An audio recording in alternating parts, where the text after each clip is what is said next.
are once again the Replica Rock Radio Podcast. I am your host, The Hammer, and Loco, Rusty Leigh. Loco over there. It's the Ham and Loco show, right? That's right. So welcome back. And last week, where we left off is that we were introducing the new blood to the show, Rusty Loco Leigh. It's weird. It's short for the locomotive. See, it's a drummer thing. I'm the hammer. He's the locomotive. So there it is. I get it. People are going to think we're like having an affair or something like that pretty soon. Well, no, nothing like that. Anyway, as we said, Kelly Klaus is still a big part of the show. Actually, we'll probably be talking with him next week as he comes in to do some cool things for us. So we're all together. So Kelly's in the studio next week with us, correct? Yeah, that's the plan. That means we'll have good pastries and coffee. That's right. It's good coffee this morning. Well, thank you. We had some Rusty Leigh special coffee. And, honestly, Jeremy, everybody that knows me and knows that when they come to my house, they get that kind of coffee all the time. It's true. It's very true. It's like it's better than Starbucks. I'm very finicky, as you're finding out. No metal can touch the coffee. Oh my whatsoever. God! It's ridiculous. It's a ritual. You got bottled water, six and a half cups of bottled water, and that's it. And then, yep, that's it. Put the sugar in first.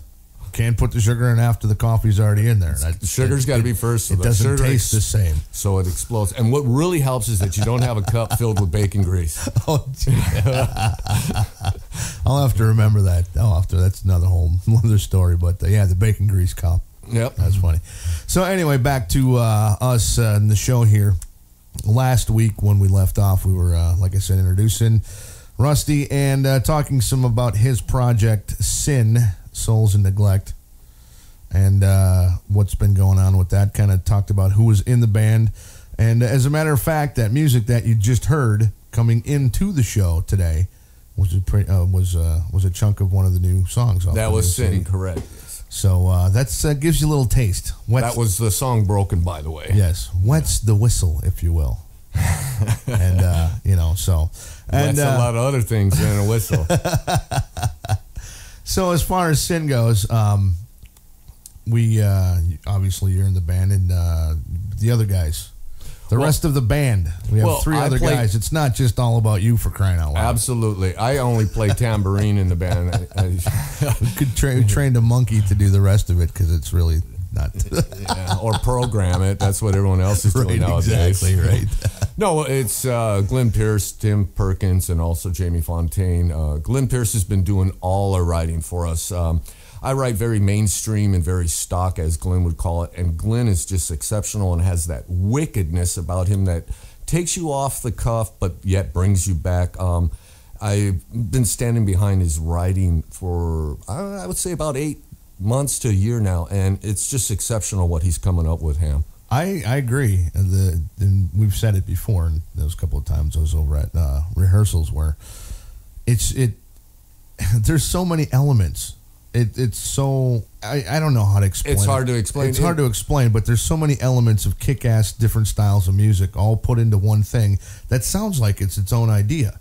Well, I said on the last show, we're like prog metal meets mainstream, but I hate even saying prog metal because the gods of prog metal are European metal artists. Well, right. We all know that. And I don't want to classify ourselves as prog because those guys are going to tear me a new you-know-what. Right. Right. I mean, like Gamma Ray, Camelot. I mean, the list goes on with these cats from European that are just sick. But you can't put that in mainstream music. What we're trying to do is weave those genres together to create a new product. It's like a lottery ticket, Ham. It's what sells today might not sell tomorrow. You know how it is. Oh, sure, absolutely. But the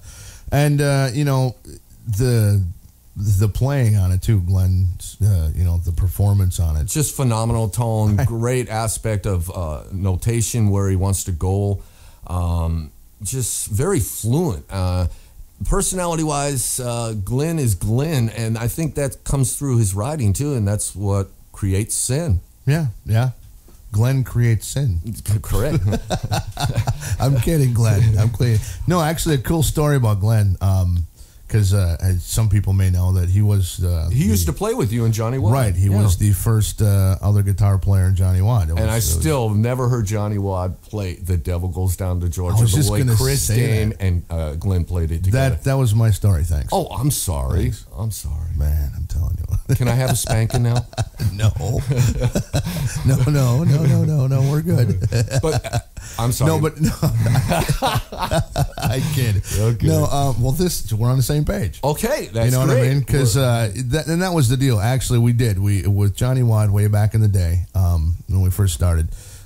We decided to do Devil Went Down to Georgia to see if we could pull it off, and Chris and Glenn sat there for hours and hours and hours. But they nailed it.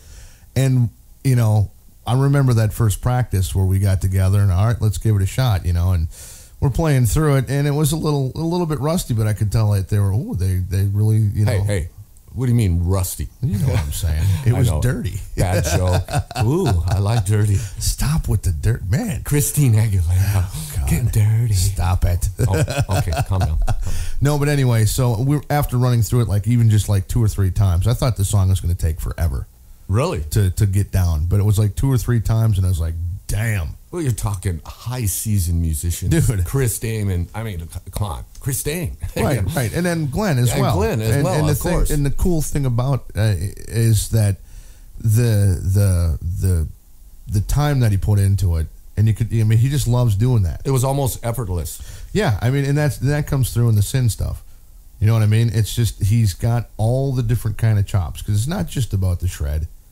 Well, and honestly, Germ, in today's music, what leads do you hear anymore? Right. They're starting to come back a little bit. Yes, they are starting to come back, thanks to Avenged Sevenfold. Thanks, guys. Yeah. Appreciate it. Yep. Great album, by the way, with Mike, Yeah. It's... radio has taken a big toll, and it's also changed since the PCs came out. The record industry has kind of taken a dump because of the computer industry. That's another topic we should talk about. Oh, we'll get into that. Yeah, down the line. Record industry versus computer. Yeah. Next on a new Ham and Local show. Well, yeah, right. Well, oddly funny about that is what are we doing here? We're in my home studio. Yeah, exactly. Doing a show that is on the computer, and I think it sounds good. I mean, phenomenal job. It's just you can produce something of this quality at your home now. Back in the 80s, this didn't even exist. My God, can you imagine? And the stuff that guys can do in their home with recording bands. Oh, Pro Tools. You used to have to go to the Lake Geneva studios. In some big house like that to record, and it would cost you hundreds of thousands of dollars. I would say thousands, yeah. And it was all ADD back then. Right. Nothing was DDD, Well, and now you can do it all here in a box the size of a couple loaves of bread. Well, like they always say, Jeremy, how many drummers does it take to change a light bulb? One. No, none. They got machines to do that now. Ouch. So anyway, back to Glenn. I digress. And just it's cool because having played with him for several years, that was one of the premier songs. But Johnny Watt played in the beginning, man. Hotel California. Well, no, we used to do dancey stuff. We used to do Duran Duran. Ooh. We played Hungry Like the Wolf and some Men at Work, Down Under, and poppy fun songs like that. Let's Dance from David Bowie. We used to play that.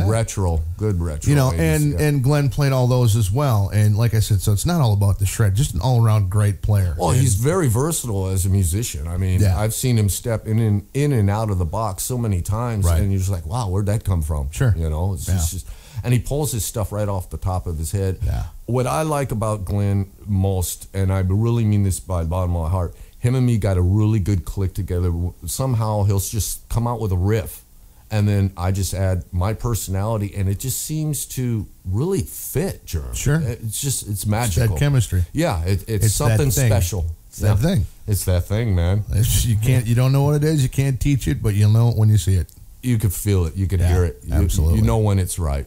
So, and then besides Glenn, Tim Perkins. Oh, Timmy, the Masters, Mr. Bachelors in music. Yeah, phenomenal jazz player. I never got it. I didn't know him much before he started playing with you.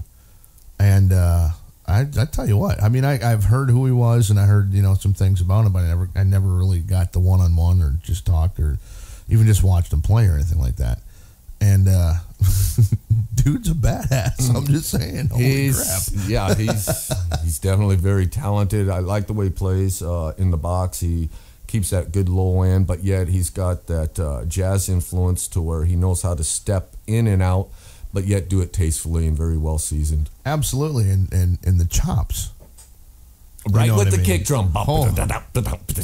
Yeah, finger player, right? He doesn't use a pick. No, he doesn't use a pick. Matter of fact, we don't want any pick in some material because of the aggressiveness of it. Although, now that's another story too. Pick versus fingers. Right. New on the next topic. But it's all preference too. Pick has a thuddier, thicker sound with a kick drum, but sure. I prefer bass players that play with all fingers. Yes. Right.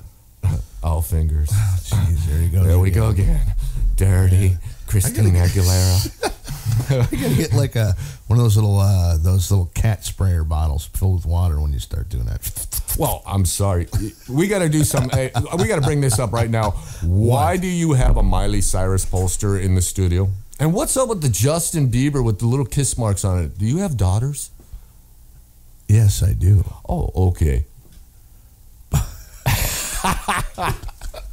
Man, merry-go-round.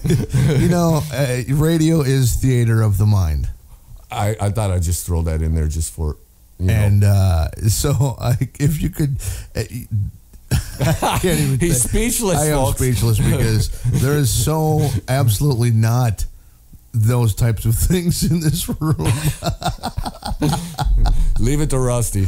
Or how about this? Did you like that pink leather chair that I got for you that you're sitting in right now? It's the one that was custom measured for you, so it fit you perfectly. Well, that's why it's making me dirty. I got that extra little bump in the seat part there that you wanted. It's like, why would you drive a car that's called Probe? Oh God! All right. Okay, Enough here of we this. Go. We're getting Christina Aguilera. Stop it. Anyway, so Tim Perkins. Yes, Tim. Bass player. Yes, bass Fingers. Fingers. Lays it down. And has. I really like some of the stuff. The gallopy. Not so much gallopy, but kind of like what's his name from? Was it Steve Harris from Iron Maiden? Finger player like that. Very just nailed it. Flexible on the scales and the runs and things. I mean, it's you don't see a lot of guys playing like that in rock and metal. You don't. He's like, and you just nailed something. He's definitely a cross. And this is how I would classify Tim. Steve Harris meets Victor Wooten. Yeah. That's a perfect analogy. That's it. It doesn't nail it better than that. Yeah. So does he have like when Glenn does the riff, and does Tim usually just hang out and follow along, or does he have a lot of input on what his flavors are? Or does he just put his flavor into what? Well, being an accomplished musician yourself, when you put all these monster egos together, it's not egotistical that writes music. We got to let the song write itself. Sure. So we try to have everybody have a spotlight at least 3 or 4 times in each song. Right. Yeah. Well, it's my turn. Okay, Tim, it's your turn. Every song is 73 minutes long. Yeah. No, actually, a lot of our BPM ratios are anywhere from 126 to 132 BPMs. Our songs are anywhere from 340 to no longer than probably 4.5 minutes. Right. Yeah. Very radio friendly. Sure. Right in the formula to a point. Yeah. Yep. It'll fit. That's cool. And then you finally filled the singer, the vocalist void. Hammered that. That was the longest thing. Oh, my God. We went through hell here. And we wanted to stay local with the situation because we're here in Green Bay, and we searched and searched. We went through close to 13, 14 individuals. We were looking for that right sound, and we finally found him through a gentleman by the name of Mr. Jamie Fontaine. A lot of people know him from The Level, which is a local band around here that's been doing pretty good for himself. And when we first heard him sing, I'm like, whoa, I don't know. But then he came in and opened up that throat and showed us a different Jamie Fontaine, and I think Green Bay is going to be stunned on what they hear from this cat. I'll tell you what, I was stunned. Well, thank you. I mean, because when you told me, and again, no disrespect to Jamie, I'm not saying that at all. I knew what your sound was. That's just a cover vibe he's doing, yeah. I knew what your sound was, and I've known what his sound kind of is like. And when he's those other bands, it's kind of like the Nirvana-ish kind of vocals, and I didn't see that fitting with. And he's got to mimic that to make it sound like that. Of course, absolutely. Yeah. So when you said that, I'm like, oh, okay, all right. Well, then I went down to rehearsal, and it is not that. I was just like, wow, where did that come from? And this is the irony of over this whole thing. And I never told you this, Hammer, but I actually asked him to be a friend on Facebook because I thought he was someone else from the past. I didn't know he was a singer. This is the honest to God's truth. This is how Jamie Fontaine came to S.I.N. And he finally replied to me, and I'm like, hey, man, thanks for working with the student work program back in the past. And he's like, what? I said, what are you talking about? And I'm like, aren't you friends with Michelle, my wife? He's like, no. Who are you? Wow. I go, you see your singer, and he's like, yeah. So I checked out his stuff. Well, long story short, now he's our front man. There it is. Yeah. And we're going to turn him in, well, especially me. I'm going to get my claws stuck in his throat. I want him to be Mr. Wicked, Mr. Sexy. He's the one that's going to sell this product. He's the one that stands in front of 10,000 people and lets them scream, Well, good-looking kid. Yeah, he's got that marketing face. He's definitely, he's the front man. He's S.I.N. Oh, yeah. So, now, you're recording it. You're recording your stuff. Yeah, with Aaron Zinmeister at White Raven in Appleton. Right. And when do you expect it to be done? Well, Aaron's talking about us doing the drum tracks in the middle of June. We were supposed to do them earlier, but you know how that works. Everything gets backed up usually. Yeah. And then after the drum tracks are done, and then, of course, Glenn's going to go in and do all his tracks, and then we're going to have Tim go in after Glenn. I know a lot of people are like, what? Why would you lay bass after guitar? Well, we want to keep Tim right where he needs to be in that foundation with Glenn. Right. Because if Tim comes in after me, then that opens up that box too much. So we got to keep that low end really strong. Right. Well, so you're hoping for what? End of summer maybe? Well, I'm hoping the CD should be completed, and I'm being realistic, by the end of the year. By the end of the year? Yes. Right on. And then after it's completed, then we're contacting management firms and trying to work the 6-state general area, opening up for nationals. You know the game. Yeah, there's definitely a market out there. Yeah. For sure, and that's awesome. Can't wait to hear it. And we'll be hearing snippets of it from here and there throughout the course of the little shows here. Well, actually, Hammer, you guys are going to hear the first, and only on this show will you be able to hear the first released S.I.N. after it's done, sir. Nice. Yes, it's going to be an exclusive right here. A world release on the Ham and Loco show. That's 2 for us now, by the way. That would be 2 legitimately 2 world release. Things. What was the first one? Rubicon Cross from CJ Snare. Ooh. CJ and Chris. CJ from Firehouse. Phenomenal guy. Well, we've we've been friends for almost 18 years now. Oh, wow.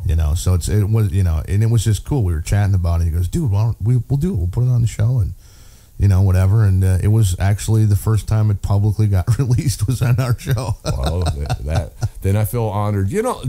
I'm serious. You would fit right in the pocket in Firehouse. How come you're not drumming for them? Come on.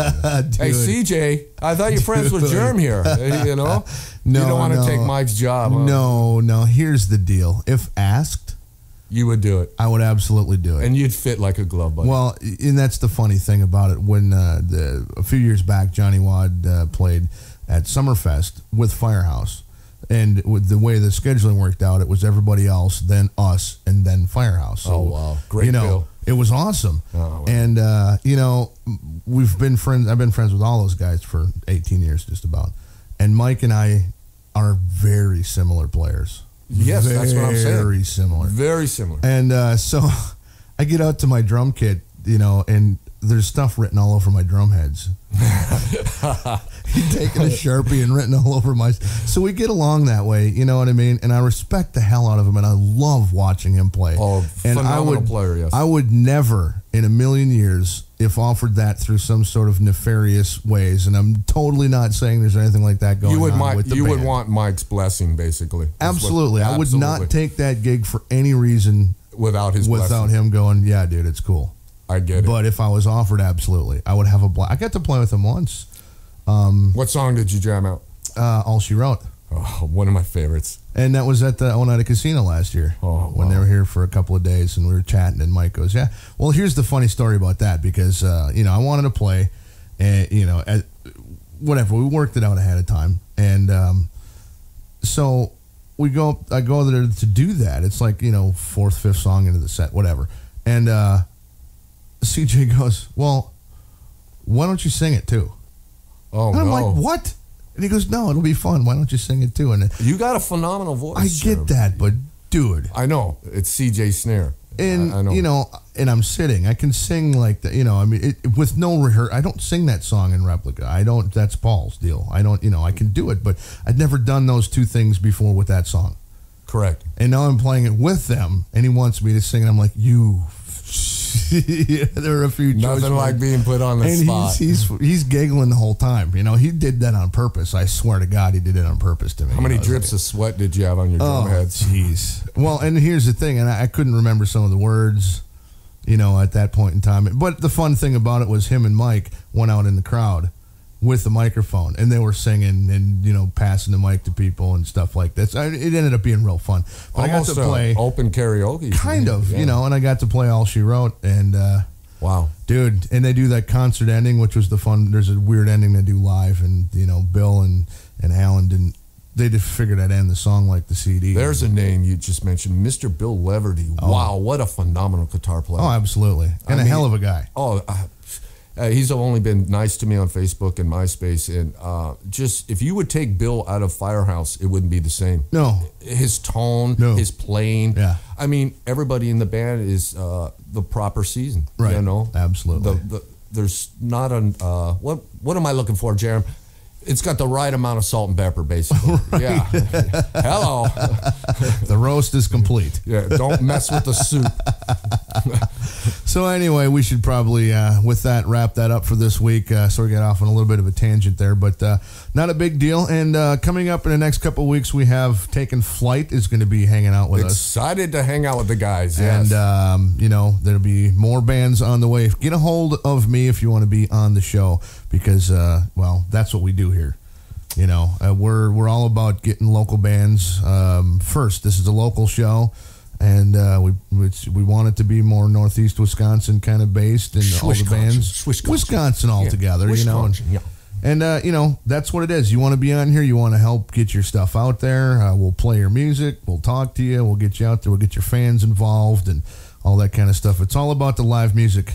And I believe we don't ask much. I think what's the contract say? Your firstborn or your left pinky? Yeah. Why do we want the left pinky? Because we don't want the right one. Oh, okay. That makes sense. But anyway, yes, absolutely. Bands out there, get a hold of us at hammernationdomination@gmail.com. And that is right, hammernationdomination@gmail.com. Yes, sir. And that's about it. Next week, we'll be back at it. For Kelly Klaus, I am the Hammer, and that is the Locomotive. The Locomotive, Rusty Leigh. We'll catch you next time right here in Replica Rock Radio. See ya.